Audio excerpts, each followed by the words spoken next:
Want to suspend sending emails from an email account in Hostinger? In this video, I'll show you exactly how to do it quickly and easily. Don't forget to like this video, subscribe to my channel, and share it with others. First, open your browser and head over to hostinger.com. Once logged in, navigate to the Emails section from the left-hand menu panel. Select the domain or hosting plan associated with the email account you want to manage.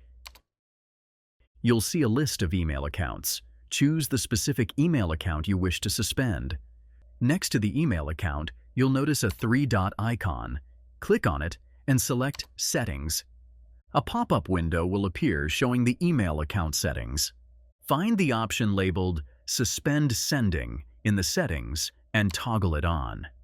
After enabling it, click on the Update button to save the changes. And that's it! You've successfully suspended sending emails from the email account in Hostinger. Want to get more tutorials like this?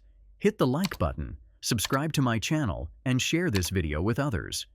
And if you want to get a discount on Hostinger, use my affiliate link in the description for an exclusive discount on Hostinger. See you in the next video.